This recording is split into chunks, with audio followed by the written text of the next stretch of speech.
Today is feeling crabby, not the bad kind of crabby, but the cute, adorable crab quilt kind of crabby.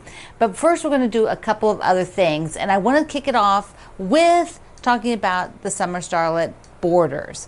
So the center of mine is done, and I want to put another border around it. So what I did was cut these strips and audition a few different fabrics to see which I thought I liked and what I didn't like about them, and etc. So anyways, let's take a look. We'll start with the black floral. It's the same thing that's used in the star and that star. So I thought maybe that would sort of tie it together to bring, to frame it in the black floral, so it doesn't feel like so purple or so teal. But I don't know. I'm not loving that. So let's try another. The darker purple floral, small sort of meadow type flower arrangement, whatever, is the same as in that middle one there.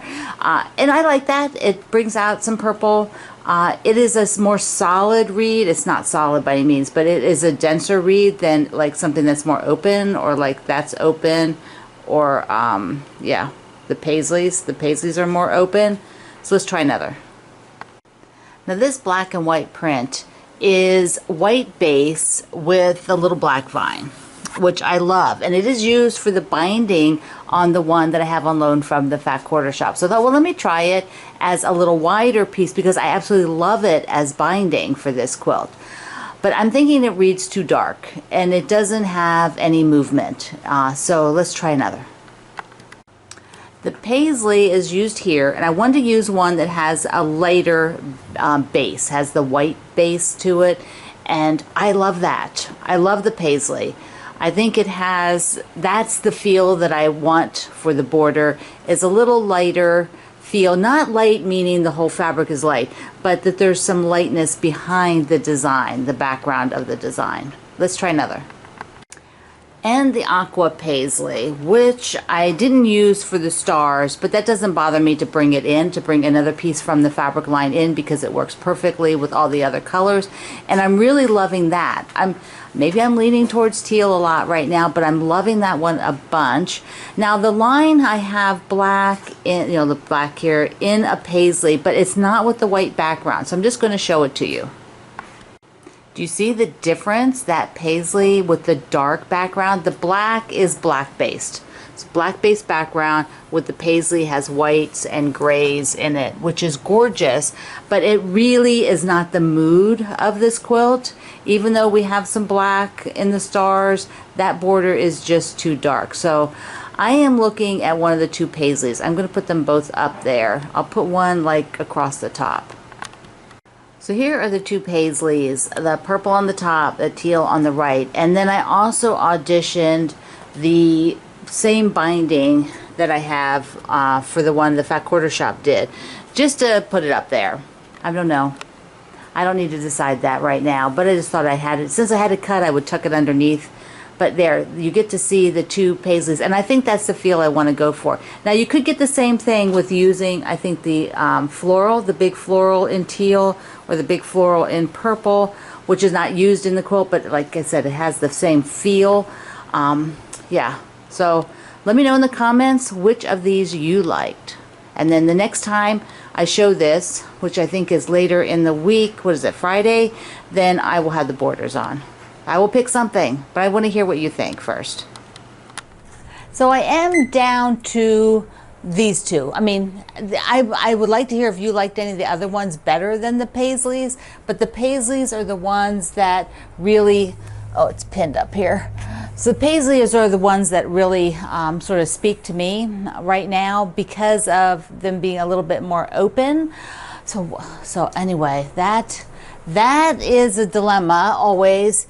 Now it makes the quilt a little bit bigger. I'm cutting those 3.5, which will make the quilt about 6 inches wider and 6 inches longer, just a little bit, which I think is nice. So it gives it a little bit more usability for different people, because it'll be one that I give to charity eventually. Now I do have another thing I want to ask you to help me with, because I have a quilt that I did not write anything on the label. There is a label, but there's nothing on it. I never wrote on it. And I asked my local friends, and I asked some people that have been with my community a really long time, a couple years ago, and nobody could remember. So I am going to toss it out to you because I just washed the quilt, and I thought, well, I'm going to ask you guys what you think. This is a quilt that I believe the blocks, my thought is the blocks were a sew along with maybe Craftsy. And then I did the center star is my star because I also did this center star as a single little quilt in my Teach Me to Machine Quilt book. So I put that in the book, but I think I did it on here originally just as a centerpiece. I have no idea where these blocks originated from, where the design, you know, what design I was following, you know, what quilt along I was following. I know it is not an Aurifil. I hosted the Aurifils. This was not an Aurifil. So it was something else. And that's all, because the blocks, see, I'm gonna, we get way back here, okay? Some of the blocks are a little bit more than what I normally do. There was, wait a second, let me get the one. The one was probably, it had to have been paper pieced, and that's just, not, where is it? Hold on. This block here, it's like, I'm sure that's a paper piece block, and I don't normally do paper piecing myself. I don't design paper piece patterns, and I don't usually lean towards anything that's doing them. So this makes me think that it was obviously somebody's pattern that I don't work with a lot or don't follow a lot. Oh, here's the other one. So it's like circular, like that one, like sort of a mariner's compass kind of thing. Anyway, if you recognize those blocks, and if you remember me making that quilt, it's like, I mean, I didn't even put a year, I didn't put anything. This is fig tree fabric, so, you know, I could try to date it the year by the fig tree fabric. That is something that I could do. That's something, if you are looking at your own things and trying to figure it out, that's something you can do. So I'm anxiously awaiting, hoping that our community, which is in all the places I will ask about this, you're probably about 500,000 quilters. So hopefully somebody recognizes the blocks, maybe even my quilt. And before we get to the crabs, we have to celebrate baseball. It is baseball day. Such a great sport. There is baseball fabric, which I think is so cute, would be great in making a baseball quilt. And then there is this darling batter up pattern, which is baseballs, and it also converts to tennis balls if you need somebody you want to make a tennis quilt for. Super cute, both of those. If you have made a quilt focusing on baseball, show it today in my group, Quilt Along with Pat Sloan at Facebook. So I want to give a shout out for the gnome die. Do you remember our ambassador Kathy had the gnome die, and she had an extra one. How do you buy an extra gnome die? But she did. And I put it on my website as a giveaway. And Patty in Ohio is the person it's going to. So congratulations, mwah, Patty. You are, let me know when it arrives. We've been emailing, so it is going to be on its way. I have two cross stitch mysteries. One, I totally zoned out and forgot to tell you that during the evergreen mystery for the quilt along, there's also a cross stitch one for the mysteries. You know, the mystery Christmas in July from the Fat Quarter Shop. Just like we did the October one, there's a Christmas mystery. Let's look at the supply stuff. So you can get a really cute plaid zippy bag here, and you can order the threads for the mystery. So here's a peek, right? Here's the peek at the mystery. Looks cute. A little needle minder. Look at that, merry and bright. And then a zippy pull. And this you can put on a tote bag, something else, whatever. It doesn't have to just go for your cross stitch. And the cloth. Okay, so I have another one. The second one is called Santa's Bake Shop. This one you purchase. It's you get, I think it's 4 parts, and it starts this Friday. July 7th. Is that Friday? Yeah, Friday the July 7th, this Friday, so that's tomorrow. It starts, and you can pay for it online, and then you'll be getting the sections by email to print out. But look at the cute, look at him, Santa's Workshop, gotta have Santa.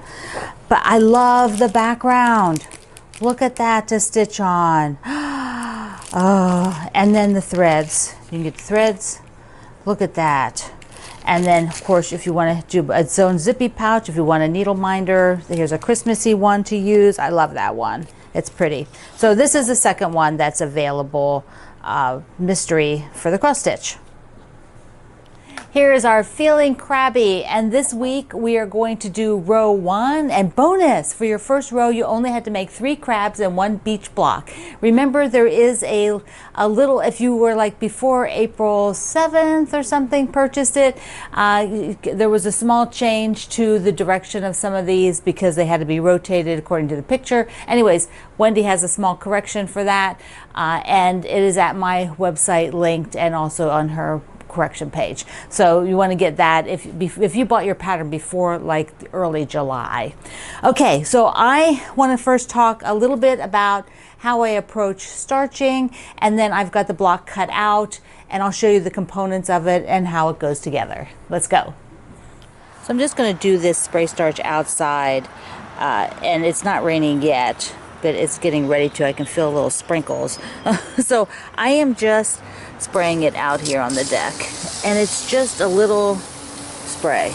You know, it's just, what I'm doing is just enough to get it wet. So that is kind of how I do it, and that is enough that it, for me, will be, it'll dry, and I'm going to show you inside where I put it to dry. So it'll be drying, and then it'll get a little bit firmer, which is just enough for me for working with smaller projects. But you know, like I'm going to tell you, you may want it firmer, so then you just spray it again and do a second round. After it dries though, you have to let this one dry first. Once they're sprayed, I can either let them outside to dry, although today it's supposed to be raining. It was raining earlier, so I've got them inside, and I don't really want to put the wet starched fabric on my ironing board cover. So I've got a folded over tea towel, and then also while it's still a little bit wet, it could, you know, drip. Oh, it will drip actually. So I've just put another tea towel down there. Now they're starting to get pretty dry. This one, whoops, this one over here is feeling pretty dry. And so for me, I just end up doing one level with the spray, you know, just and letting it dry once. But some people will spray it again if they want it much firmer, and some fabrics may need to be sprayed again after this is dry. You let it dry and then spray it again so it's a bit firmer. This white one, I mean, this is the same fabric line, my fabric line, but right, it's still wet, so you can't really tell till it's dry. See, it's still damp, so I'm able to sort of fold it up really easily. Whereas down here, I do have some give. So this is, for me, this is enough firmness, just a little bit. But that's kind of personal preference. You can try a bunch of different firmness and see what you think. Let's walk through the components and sort of the units you're going to sew for the crab block. Because this is a paid pattern, I'm not going to be showing the pattern or telling you sizes. I'm just going to tell you how to work through it and give you a couple of tips. So here we go. I've got one cut out, which will probably be a pillow since I already have some already in progress for the table runner. So here we go.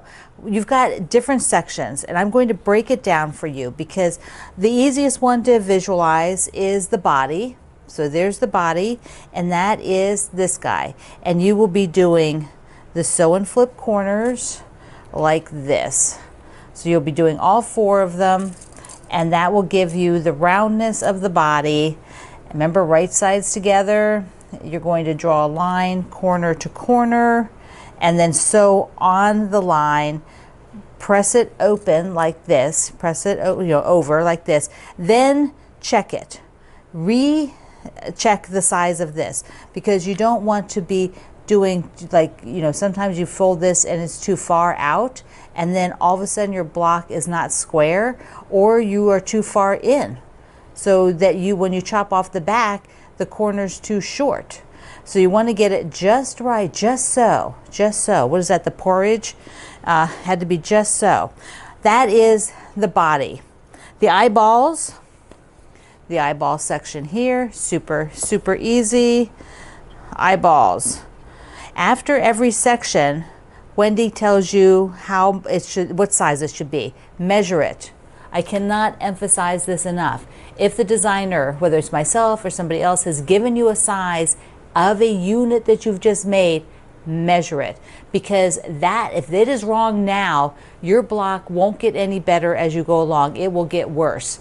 It'll get worse and worse and worse until at the very end your block is not the size it should be. Each unit needs to be correct. So if you've made a mistake at your first small unit, you can correct it more easily than when you have a fully finished block and it's not the right size. All right, here we go. What is another unit? Let's look at the arms, okay?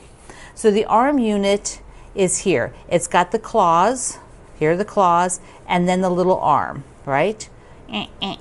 That's what we got. So, so if you look at my board here we go. First you have, let me just move these guys a second, okay? So first you have the claws.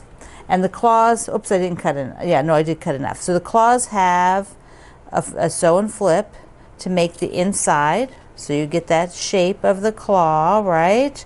Like this. And then when you do these two sew and flips and then you sew these two units together, Wendy has you measure the size. That way you know this whole square, or I think it's a rectangle, is the right size. Let me just shove it up here a little bit, because then you will do the arms, and it's the same thing. The arms will have a sew and flip here, one tiny one, and that's where the starching really comes in nice, because you're starching, you're using one, you know, a 1 inch square that happens to be, and it's starched, so it is a little crisper and easier to sew on. I also recommend taking your stitch length down just a little bit to do this. And then, oops, I didn't move these guys up enough. Get them out of the way here.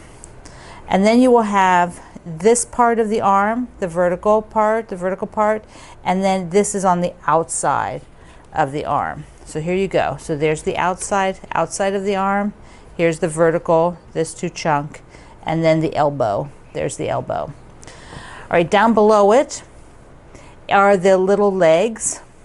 So you're doing a section with this part, white, crab color, white, crab color, white, white. So those are 5. 1, 2, 3, 4, 5. Don't look at the bottom leg. So you're just doing that section first, which is here. And then there's a size for that. So be sure that you have measured what this after you sew this, measure it to be sure it's the correct size. And then you've got the elbow down here on the bottom leg. Same thing, you've got a sew and flip, and just carefully look at the drawing so you're sewing it the correct way. When you make one block first, then you have this to look at as you're going along, and then you can check things that it's all the right way, because we want the elbow to the leg to go down, and then you have this unit. So you have that repeated on the other side, and then a bottom and a top, some top units here. And that's how the whole crab flows. It's just little components. There are some tiny pieces, but they're not that bad when you break it down and you just take it slowly like this. The other thing too is you will notice in the pattern that your fat quarter of like this case, the purple, if you're doing like this teal crab, the directions have you for, there are 2. You'd make 2 from each fat quarter. So there's 2 teal crabs of this shade of teal, 2 of this shade of teal, 2 of this light lavender, because the fat quarter will make 2 crabs. So that's always, that's just where the pattern is and how the mindset is. Okay, super. Let's go the other side and wrap up. So take your blocks nice and easy. You don't need to rush with them. If you've never tried starch, give it a try. Also, you're going to tell me about the border options that you liked over here. And if you happen to know where that quilt is from, let me know about that, where the sew along was from. Remember, I am doing a table runner to go along with the quilt I already have. And I'll probably also do a little pillow. And next week, I'm going to show you some of the blocks our ambassadors have made and see the colors and fabrics that they used. So I love you. Mwah. Thank you for being here in the Sloan Zone and having a wonderful crabby day. I will see you online.